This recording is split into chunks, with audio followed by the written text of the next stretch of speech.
अध्याय में जब आते हैं तो वहां हम देखते हैं कि प्रेरित पौल उनके साथ बहुत सारे और मसीही लोग थे, चेले थे, दूसरे अनुयायी थे, वो सब यात्रा कर रहे थे, वो सब प्रभु यीशु मसीह के सुसमाचार को इधर उधर ले जा रहे थे। अब वहां 20वें अध्याय में पढ़ेंगे कि कुछ लोग जो थे वो पौलुस और लूका जिसने प्रेरितों के काम की पुस्तक लिखी, वो उनसे पहले पहुंच गए। और कहां पहुंच गए? त्रोआस नाम की जगह में, वहां पढ़ेंगे। अच्छा, 6ठी आयत में देखिए, वहां 20 अध्याय उसकी 6ठी आयत। आप सब इस बात को बता दूं आपको, खासकर बुधवार के दिन बाइबल को अपने पास जरूर रखें, क्योंकि मैं आपको बाइबल की आयतें बताता हूं, चैप्टर बताता हूं, उनको खोल के उनको पढ़ें और देखें वो, और कुछ चीजों में आप निशान भी लगा सकते हैं, क्योंकि बाइबल स्टडी, बाइबल क्लास, इसका मतलब ही यही है कि आप हमें सिर्फ सुनने ना, लेकिन याद कर लें कि भाई बाइबल क्या सिखाती है और इसका मतलब क्या है। तो बाइबल अपनी खोल के रखें। अब प्रेरितों के काम 20 अध्याय में देखें, वहां आप देखेंगे कि त्रोआस नाम जगह में आए पौलुस और लूका जो है वो प्रेरितों के कामों की पुस्तक का लेखक है, तो वो कहता है हम भी वहां आए, और दूसरे लोग कल पहले पहुंच गए। अब देखिए वहां लिखा है कि वो कितने दिन वहां रुके, 7 दिन रुके, और फिर सप्ताह के पहले दिन वो वहां रोटी तोड़ने के लिए इकट्ठे हुए। अर्थात वो इतने दिन वहां रुके, लेकिन किसी भी दिन उन्होंने प्रभु भोज नहीं लिया। प्रभु भोज वो कौन से दिन लिया? सप्ताह के पहले दिन। उन्होंने सोमवार को नहीं लिया, मंगल को नहीं लिया, बुध को नहीं लिया, शनिचर तक नहीं लिया, लेकिन सप्ताह के पहले दिन लिया होता तो वो रोज ही लेते। तो सप्ताह के पहले दिन, क्यों सप्ताह के पहले दिन? क्योंकि उस दिन वो चेले जो थे, यीशु मसीह के अनुयायी, वो रोटी तोड़ने के लिए या प्रभु भोज लेने के लिए इकट्ठा होते थे। अब वो क्यों ये दिन चुना गया? क्योंकि ये दिन प्रभु का दिन था। प्रकाशित वाक्य की पुस्तक 1 अध्याय उसकी 10वीं आयत में, 9 और 10 आयत में आप पढ़ेंगे कि ये प्रभु का दिन है, जिस दिन प्रभु यीशु मसीह जी उठे थे। इसलिए एतवार का दिन जो है वो सप्ताह का पहला दिन जो है,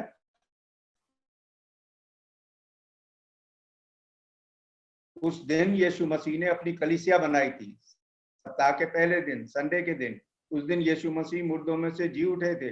इसलिए जो कलीसिया के लोग थे, मसीही लोग थे, वो सब इकट्ठे होते थे। तो प्रेरित पौलुस, जिन प्रेरितों को यीशु ने ये कहा था कि तुम जो पृथ्वी पर बांधोगे वो स्वर्ग में बंधेगा, तो प्रेरित पौलुस ने हमें ये सिखाया और उनसे हमें ये शिक्षा लेते हैं कि हम सप्ताह के पहले दिन प्रभु भोज लेने के लिए या रोटी तोड़ने के लिए इकट्ठा होते हैं। दूसरा सवाल इनका ये है कि उत्पत्ति की पुस्तक उसके 4थे अध्याय से, उसमें वहां हम पढ़ते हैं कि आदम और हवा के 2 पुत्र थे, एक का नाम कैन था, एक का नाम हाबिल था। और जब अपने भाई को उसने कत्ल कर दिया, मार दिया कैन ने, तो वो वहां से चला गया, दूसरी जगह चला गया, और वहां हम देखते हैं कि वहां जाकर उसने एक स्त्री से शादी करी और उस तरीके से उसने वहां पर अपना परिवार बनाया और वहां पर एक शहर बसा। अब देखिए, इस चीज को याद रखें कि ये सब बातें एक दिन में या 2 दिन में, 4, ये नहीं कि परमेश्वर ने उसको बोला तो यहाँ से जा और वो उसी वक्त चला गया। देखिए, हर चीज में टाइम लगता है, महीने लगते हैं, साल लगते हैं। मैंने आपको एक एग्जांपल दिया था, प्रभु यीशु मसीह के बारे में लोग अक्सर ये दिखाते हैं जिस दिन वो पैदा हुए उसी दिन वो मजूसी जो थे, वो बुद्धिमान लोग जो थे, वो आ गए और उनको बेटे चढ़ा रहे हैं। पहली बात तो कितने बुद्धिमान थे हमें नहीं मालूम, लोग कहते हैं वो 3 थे, वो बाइबल में थोड़ी लिखा 3 थे या 30 थे, कितने भी थे हमें नहीं मालूम। दूसरी बात, जब वो वहां पर आए तो उन्होंने कहा कि हमने तो उसका सितारा देखा पूरब में कि वो पैदा हुआ है। अब अगर पूरब में देखा था उसका सितारा जब वो पैदा हुआ, तो उन्होंने वहां पर आने में कितना टाइम लगा होगा? तो क्यों मैंने आपको बताया कि 2 साल लगे होंगे? इसलिए बताया क्योंकि हेरोदिस ने पूछा पहले उनसे कि भाई कौन से दिन, कब वो पैदा हुआ, किस समय पैदा हुआ, तो उन्होंने, बुद्धिमान लोगों ने, उन लोगों ने बताया था, जिनको हिंदी की बाइबल में आपके ज्योतिषी लिखा हुआ है, उन्होंने हेरोदिस को बताया कि भाई फला फला वक्त में उसका जन्म हुआ था। उस हिसाब से उसने हिसाब लगाया हेरोदिस ने, करीब 2 साल इस बात को हो गए, उसको पैदा हुए हुए। अब देखिए, वो तो पूरब में थे ना, उनको आने में 2 साल लग गए वहां लेने के लिए, इसीलिए उसने कहा 2 साल के बच्चों तक को मरवाओ। तो इस बात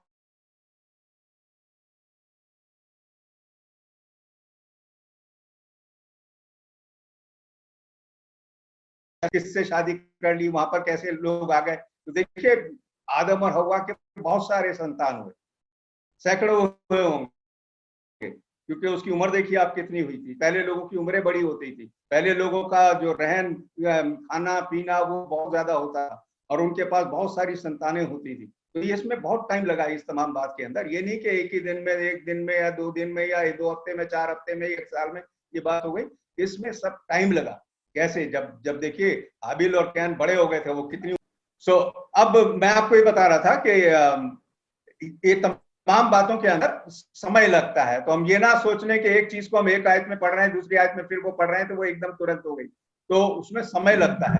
आदम और हव्वा के दोनों पुत्र बड़े हुए, कितने कितने सालों के थे जब वो अपने अपनी आराधना कर रहे थे, जब परमेश्वर ने उनको किस तरीके से, एक को ताड़ना दी, कैन को ताड़ना दी, उसको एक दंड दिया। तो इन तमाम चीजों में टाइम लगता है। तो हम ये ना सोचें कि एकदम तुरंत वो बात हो गई। अब बाइबल जो है, अगर सारी बातों को एक एक करके, एक एक दिन की, एक एक घंटे की सारी बातें अगर लिख दें तो ये तो इतनी बड़ी किताब बन जाएगी कि वो समा भी नहीं सकेगी इस दुनिया के अंदर। बहुत कुछ हुआ। तो जितनी बातें हमारी समझने के लिए जरूरी हैं, उन बातों को परमेश्वर ने लिखवा दिया। तो मेरी उम्मीद है कि आप इस बात को देखेंगे। अब मैं आपको बाइबल के बारे में बता रहा था। देखिए, बाइबल जो है, ये शब्द जो है ये यूनानी भाषा का शब्द है और इसको बिबलिया और इससे बाइबल कहा गया। तो बाइबल का मतलब है, बाइबल जो शब्द, हम इसको, पुस्तक को बाइबल कहते हैं। और बाइबल का मतलब है एक किताब। बाइबल शब्द का मतलब है एक किताब। अब ये बाइबल शब्द आपको भी बाइबल के अंदर कहीं भी लिखा नहीं मिलेगा। इस बात को भी याद रखें, बाइबल के अंदर बाइबल शब्द आपको कहीं भी लिखा नहीं मिलेगा। बाइबल जो है, ये इस किताब को छापने वालों ने इसको नाम दिया बाइबल, जिसका मतलब है एक किताब।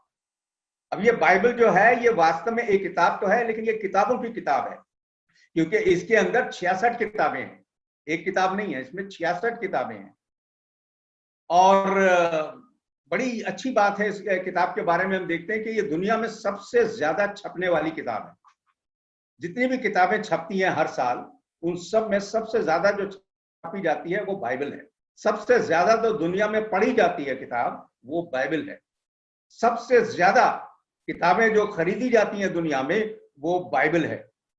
और बताऊं आपको कि सबसे पहली किताब जो प्रिंटिंग प्रेस के ऊपर छपी थी, प्रिंटिंग प्रेस के ऊपर जो किताब छपी थी, वो भी बाइबल थी।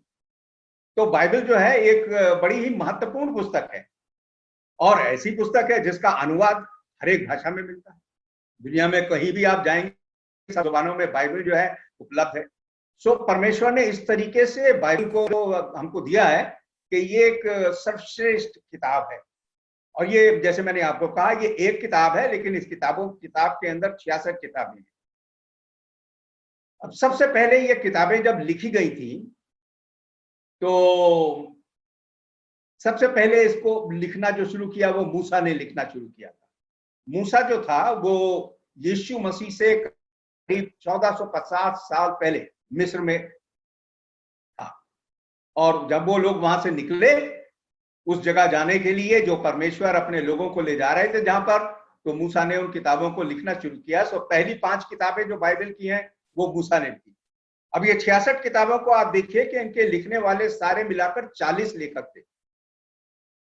32 लेखक जो हैं जिन्होंने पुराने नियम की 39 किताबों को लिखा, और 8 लेखक हैं जिसको नए नियम की 27 किताबों को लिखा। तो बाइबल में कितनी किताबें हैं? 66। इन 66 किताबों को 2 भागों में बांटा गया है, और उन 2 भागों को हम कहते हैं, एक तो पुराना नियम है, दूसरा नया नियम है। पुराना नियम जो है, ये उन लोगों के लिए दिया गया था जो प्रभु यीशु मसीह के क्रूस पर चढ़ाए जाने के समय तक रहे। देखिए, स्वयं प्रभु यीशु मसीह भी पुराने नियम के काल में ही रहे। उनका नया नियम कब दिया गया? जब कलीसिया बन गई, उसके बाद नया नियम लिखना शुरू हुआ। तो यीशु मसीह स्वयं भी पुराने नियम के काल में रहे और वो पुराने नियम की हर बात को मानते थे। उन्होंने पुराने नियम में लिखी हर एक बात को पूरा भी किया, इस तरीके से माना। पुराना नियम जो था, यीशु मसीह के क्रूस के ऊपर मारे जाने के बाद खत्म हो गया। तो इस बात को हम पढ़ते हैं कुलुसियों की पुस्तक, उसका 2 अध्याय और 14 आयत में आप पढ़ेंगे, कुलुसियों 2:14 में, कि पुराने नियम को यीशु मसीह जब क्रूस पर चढ़े, उन्होंने पुराने नियम को पूरा करके उसे हटा दिया। पुराने नियम में कितनी किताबें हैं? उसमें है 39 किताबें। वो 39 किताबें जो हैं वो 32 लोगों ने लिखी। पहली 5 किताबें जो हैं वो मूसा ने लिखी। सबसे पहली किताब बाइबल की जो है उसको कहा जाता है उत्पत्ति की किताब। यहाँ 2 उत्पत्ति हम देखेंगे। शुरुआत, उत्पत्ति का मतलब शुरुआत, पहली शुरुआत जो हुई वो सारे संसार में जो कुछ भी बना, ये हम पहले 2 अध्यायों में उत्पत्ति की पुस्तक में पढ़ते हैं, कैसे परमेश्वर ने सारी कायनात को सब कुछ बनाया, स्वर्ग आकाश को, जो जितनी भी चीजें हैं पृथ्वी को, सबको बनाया। तो उसका सारा ब्यौरा हमें उत्पत्ति की पुस्तक उसके पहले अध्याय में मिलता है और पहले और दूसरे अध्याय में मिलता है। और उसके बाद हम इसी पुस्तक के अंदर एक और उत्पत्ति के बारे में पढ़ते हैं। हम उस जाति के बारे में पढ़ते हैं, एक जाति की शुरुआत हुई। वो जाति जो है परमेश्वर ने इब्राहिम के द्वारा शुरू करी और उस जाति का नाम इसराइल कहलाया। वो क्यों शुरुआत करी? इसलिए क्योंकि उत्पत्ति की किताब उसके 3 अध्याय की 15 आयत के अंदर आपको याद होगा परमेश्वर ने वादा किया था आदम और हव्वा के सामने, और वादा किया था शैतान से, जिसने हव्वा को बहकाया था, जो पाप जगत में लाया था। उसने शैतान से कहा था परमेश्वर ने कि तूने जिस स्त्री को बहकाया है और उससे पाप करवाया है, इसी स्त्री का वंश पैदा होगा एक दिन और वो तेरे सिर को कुचल डालेगा। उत्पत्ति की पुस्तक 3 अध्याय और उसकी 15 आयत में ये लिखा हुआ है कि ये स्त्री को जिसको तूने बहकाया है, स्त्री का वंश ही एक दिन तेरे सिर को कुचल डालेगा। सो शैतान को हराने के लिए, मृत्यु से हराने के लिए, पाप पर विजय प्राप्त करने के लिए यीशु मसीह का इसलिए जन्म हुआ था। इसी जाति के द्वारा, जिस जाति को परमेश्वर ने चुना था, इस जाति को इसराइल का नाम दिया गया और इस जाति को परमेश्वर ने उत्पत्ति की किताब उसके 12 अध्याय में आप पढ़ेंगे, पहली 3 आयतों में इब्राहिम के द्वारा चुना था, जिसका जिक्र यहाँ पढ़ेंगे। इब्राहिम से परमेश्वर ने वादा किया था कि पृथ्वी के सारे कुल तेरे द्वारा आशीष पाएंगे। वहां 2 बातें लिखी है। एक तो परमेश्वर ने कहा कि मैं तेरे द्वारा एक जाति बनाऊंगा। वो जाति कौन सी थी? इसराइल जाति। इसराइल का मतलब क्या है? परमेश्वर की सामर्थ, अर्थात जिस जाति से परमेश्वर की सामर्थ प्रकट होगी सारी पृथ्वी के ऊपर। तो परमेश्वर ने इब्राहिम के द्वारा इसराइल जाति को बनाया। और फिर आगे लिखा है वहां 3री आयत में उत्पत्ति की पुस्तक में 12 अध्याय में कि परमेश्वर ने कहा पृथ्वी के सारे कुल तेरे द्वारा आशीष पाएंगे, अर्थात दुनिया के तमाम लोग, हम लोग और जितने भी लोग हैं। सो बाद में जब यीशु मसीह पैदा हुए तो हम देखते हैं कि उनका जन्म हुआ और उनके द्वारा पृथ्वी के सारे कुल जो हैं वो स्वर्ग में जाने के काबिल हुए। सो उत्पत्ति की किताब जो है ये पहली किताब है। और फिर अगली 4 किताबें जो हैं वो भी मूसा ने लिखी। एक देखिए उत्पत्ति की किताब, एक भाई पूछ रहे थे मेरे से कि इंग्लिश में भी बता दूं, जेनेसिस की किताब है उत्पत्ति की। उसके बाद 4 किताबें हैं, एक्सोडस अर्थात निर्गमन, फिर है लेव व्यवस्था, लेविटिकस, फिर है नंबर्स अर्थात गिनती, और फिर ड्यूटोनॉमी अर्थात व्यवस्था विवरण। ये 4 किताबें भी मूसा ने लिखी। और ये तमाम जो किताबें दी गई ये उस जाति के लोगों के लिए लिखी जिस जाति को इब्राहिम के द्वारा, इसराइल जाति को परमेश्वर ने चुना था। तो जो लॉ था, जो कानून था, जो व्यवस्था थी, जिसको हम पुराने नियम को कहते हैं, ये किन लोगों को दिया गया? ये दिया गया था उसी लोगों को, हमारे लिए नहीं है। पुराने नियम जो था वो हमारे लिए नहीं है। पुराना नियम उन लोगों के लिए था जो मसीह के क्रूस पर चढ़ाए जाने से पहले तक रहे। मैंने आपको बताया कि यीशु मसीह भी स्वयं पुराने नियम के काल में रहे। जो भी कानून एप्लीकेबल होते थे, मान्य होते थे लोगों के ऊपर, वो यीशु मसीह पे दिए।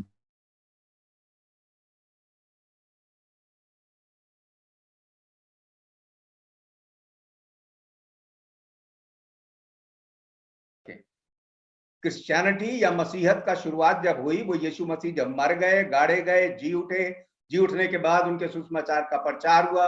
और फिर प्रेरितों के 2 अध्याय में हम पढ़ते हैं कि लोगों ने पूछा अब हम क्या करें। उनसे प्रेरितों ने कहा कि तुम में से हर एक अपना अपना मन फिराए, अपने अपने पापों की क्षमा के लिए बपतिस्मा ले। और जब उन्होंने ऐसे किया तो मसीह ने उनको अपनी कलीसिया में, जिसको बनाने की प्रतिज्ञा यीशु मसीह ने मत्ती 16:18 में की थी, उसमें उन्होंने उनको जोड़ दिया 3000 लोगों को। तो 3000 लोग जो हैं वो प्रेरितों के साथ मिल गए। कितने प्रेरित? 12 प्रेरित थे।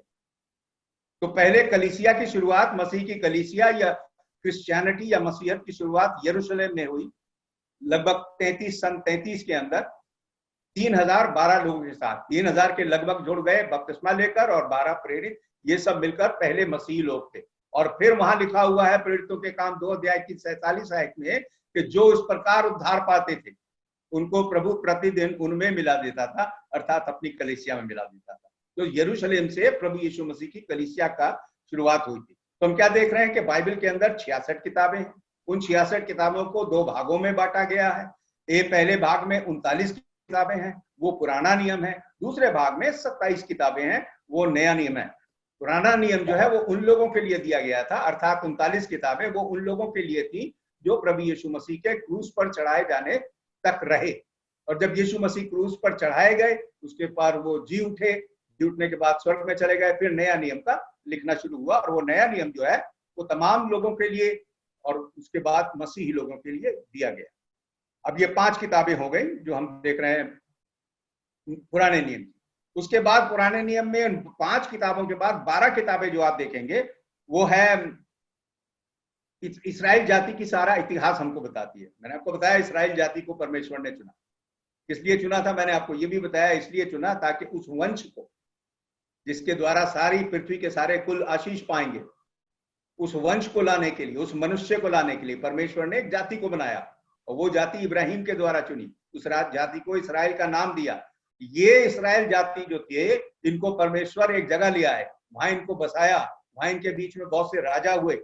उन सब का इतिहास जो है वो आपको उन 12 किताबों में मिलेगा, जो यहोशू की पुस्तक से लेकर एस्थर की किताबों तक 12 किताबें पुराने नियम में, मूसा की 5 किताबों के बाद, जोशुआ टू एस्थर, ये 12 किताबें जो हैं इनके अंदर आपको मिलेगा। उनमें इस्राएली लोगों के अंदर कैसे परमेश्वर ने उनके लीडर्स नियुक्त किए, वो उनको लीड करते थे। उसके बाद उनके बीच में जजेस आए, न्यायी आए, परमेश्वर ने नियुक्त किए। उसके बाद उनके बीच में राजा आए, परमेश्वर ने नियुक्त किए। उसके बाद उनके बीच में प्रॉफिट्स या नबी आए, भविष्यद्वक्ता आए। इन तमाम के बारे में हम 12 किताबों में पढ़ते हैं, जो पहली 5 किताबों के बाद पुराने नियम की जो मूसा ने लिखी उसके बाद हैं। वो 12 किताबें यहोशू की पुस्तक से लेकर एस्थर की किताबों तक, जोशुआ टू एस्थर। अब उसके बाद देखिए 5 किताबें और हैं। वो 5 किताबें हैं जैसे अय्यूब की किताब है, जोब, उसके बाद है साम्स, भजन संहिता, उसके बाद नीति वचन, प्रोवर्ब्स, उसके बाद है एक्लीसियास्टिस, सभोपदेशक, और उसके बाद है सॉन्ग ऑफ सोलोमन, श्रेष्ठ गीत। ये 5 किताबें जो हैं, इन 5 किताबों में बहुत सारे विजडम की बातें हैं, बुद्धिमानी की बातें हैं, और बहुत सारे गीत हैं, प्रशंसा परमेश्वर के लिए लिखी गई। तो ये 5 किताबें अलग हैं। उसके बाद आखिर में 17 किताबें हैं पुराने नियम की। जो लास्ट 17 किताबें हैं वो प्रोफेसीज की हैं, भविष्यवाणियों की हैं। वो तमाम भविष्यद्वक्ता जो है, तो मैंने आपको बताया कि बाइबल में 66 किताबें हैं, उनके 2 भागों में उनको डिवाइड किया गया है, उनको बांटा गया है। पहले भाग में 39 किताबें, और उस 39 किताबों में मैंने आपको बताया कि उन चार तरीके से आप उनको भाग कर सकते हैं। यानी 5 पहली किताबें मूसा की लिखी हुई, उसमें बताया गया कि परमेश्वर ने कैसे सृष्टि करी, और परमेश्वर ने और एक जाति बनाने का वादा किया, और फिर परमेश्वर ने कैसे उनको लॉ दिए, नियम दिए। वो पहली 5 किताबें। उसके बाद मैंने आपको बताया कि 12 अगली किताबें जो हैं वो उस जाति, इस्राएल जाति में जो राजा आए, न्यायी हुए, लीडर्स आए, उनके बारे में बताती हैं। उसके बाद 5 किताबें जो हैं ऐसी हैं जो भजन के हैं या परमेश्वर की प्रशंसा के लिए लिखी गई। उसके बाद 17 किताबें जो आई वो आई सारी प्रॉफिट्स की या वो नबियों की हैं। तो इसमें हम पढ़ते हैं जैसे यशाया की किताब है, यिर्मयाह की है, यजिकेल की है, दानियल की है, और इसके अंदर होशिया की है, मलाकी की आखिरी किताब है। सो हम पढ़ते हैं ये सारी किताबें मिलाकर 39 किताबें। तो ये 39 किताबें जो थी ये पुराना नियम कहलाती है। आज हम पुराने नियम के अंदर नहीं रहते। पुराने नियम की आज्ञाएं जो हैं वो हम पर लागू नहीं होती। पुराने नियम के जैसे आराधना करते थे लोग, हम वैसे नहीं करते। पुराने नियम की जितनी भी आज्ञाएं थी वो इसराइलियों को दी गई थी। वो आज हमारे लिए किस लिए है? बाइबल में एक लिखा हुआ है कि वो हमारे लिए इसलिए है कि हम उनके द्वारा हमें शिक्षा मिलती है। रोमियो की पुस्तक 15 अध्याय उसकी 4वीं आयत में लिखा है, जितनी बातें पहले से लिखी गई वो हमारी शिक्षा के लिए लिखी गई। तो उसमें हम पढ़ते हैं, देखिए उत्पत्ति की पुस्तक में पुराने नियम से ही तो हमें मिलता है कि भाई कैसे परमेश्वर ने जगत को बनाया, कैसे परमेश्वर ने एक जाति को बनाया, कैसे परमेश्वर ने उस जाति को संभाला, और कैसे उनके द्वारा फिर परमेश्वर ने अपने उस वादे को पूरा किया। आगे चल के जो हम नए नियम में पढ़ेंगे कि यीशु मसीह का जन्म हुआ। तो पुराना नियम जो था वो उन लोगों के लिए था जिनको परमेश्वर ने तैयार किया था एक जाति के अनुसार इसराइल को, जिनके द्वारा जगत के उद्धारकर्ता यीशु मसीह आएंगे। अब ये 39 किताबों के बाद फिर हम देखते हैं दूसरा जो भाग है बाइबल का, वो है नया नियम। अब नए नियम में 27 किताबें। जैसे हमने देखा कि 4 तरीके से बांट दिया हमने पुराने नियम को, ऐसे ही 4 तरीके से 4 भाग बना दिए हमने 27 किताबों के। 27 किताबों में भी 4 है। पहला भाग जो है उसकी 4 किताबें हैं, देखिए, मत्ती, मरकुस, लूका, यूहन्ना, ठीक है, मैथ्यू, मार्क, लूक, जॉन। ये 4 किताबें जो है ये प्रभु यीशु मसीह के बारे में लिखी गई। इसमें हम देखते हैं कि प्रभु यीशु मसीह का कैसे जन्म हुआ, कैसे उन्होंने शिक्षाएं दी, कैसे उन्होंने बड़े बड़े काम किए सामर्थ्यपूर्ण, कैसे उनकी मृत्यु हुई, कैसे उनका जी उठना हुआ, कैसे वो जी उठने के बाद स्वर्ग में वापस चले गए। तो ये तमाम बातें जो हम पढ़ते हैं, पहली 4 किताबें जो नए नियम की हैं, मत्ती, मरकुस, लूका, यूहन्ना, उनके अंदर, इसलिए हम इसको कहते हैं इन 4 किताबों को सुसमाचार की पुस्तक, अर्थात यीशु का जो सुसमाचार है उसके बारे में इन 4 किताबों में लिखा हुआ है, मत्ती, मरकुस, लूका, यूहन्ना। अब देखिए 5वीं किताब इसमें जो है उसको नए नियम में उसको नाम दिया गया है प्रेरितों के कामों की पुस्तक। ये जो पुस्तक है इसको कलीसिया के इतिहास की पुस्तक कहते हैं, अर्थात कलीसिया कैसे बनी। प्रेरितों के कामों की पुस्तक 2 अध्याय में हम पढ़ते हैं कि कैसे यरूशलेम में कलीसिया का निर्माण हुआ। वहां प्रेरित लोग सारे वहां पर इकट्ठे हुए थे, वो सारे यहूदी थे अभी तक, और वो यहूदी मत के अनुसार वो अपने एक पर्व को मनाने के लिए इकट्ठे हुए थे, यीशु मसीह के चेले, कि अभी तक सिर्फ यहूदी लोग थे, मसीहत की बुनियाद नहीं डली थी। तो प्रेरितों के 2 अध्याय में हम पढ़ते हैं प्रेरितों के कामों की पुस्तक में कि किस प्रकार से वहां पर अचानक एक बहुत बड़ा कार्य हुआ, परमेश्वर ने किया, और उसके अनुसार फिर वहां पर सुसमाचार सुनाया गया। प्रेरितों के कामों की पुस्तक 2 अध्याय में कैसे उस अध्याय के अंदर हम देखते हैं प्रभु यीशु मसीह की कलीसिया की और मसीहत की बुनियाद पड़ी और शुरुआत हुई। तो यह है प्रेरितों के कामों की पुस्तक, उसके 2 अध्याय में हम पढ़ते हैं। और इसके बाद इस प्रेरितों के कामों की पुस्तक में जितने भी अध्याय हैं वो हम सब प्रेरितों के कामों के बारे में पढ़ते हैं, खासकर पतरस और पौलुस और उनके साथ जितने दूसरे प्रेरित थे, मसीह लोग थे, उनके कामों का, अर्थात आरंभ में कलीसिया कैसे थी, कलीसिया किस तरीके से आगे तक बढ़ी। तो कई सालों तक का, पहली शताब्दी के अंदर कलीसिया कैसे बनी, कैसे कलीसिया आगे बढ़ी, उसका हवाला, उसके बारे में हम पढ़ते हैं प्रेरितों के कामों की पुस्तक। तो पहली किताबें जो है नए नियम की 4 किताबें वो सुसमाचार की किताबें हैं। 5वीं किताब प्रेरितों के कामों की पुस्तक जो है वो कलीसिया के इतिहास की पुस्तक। अब इसके बाद नए नियम के अंदर 21 पत्रियां, प्रेरितों के कामों की पुस्तक के बाद रोमियो की पुस्तक से लेकर यहूदा की पत्री तक ये 21 पत्रियां हैं, लेटर्स हैं, इनको एपिसल्स भी बोलते हैं, पत्रियां।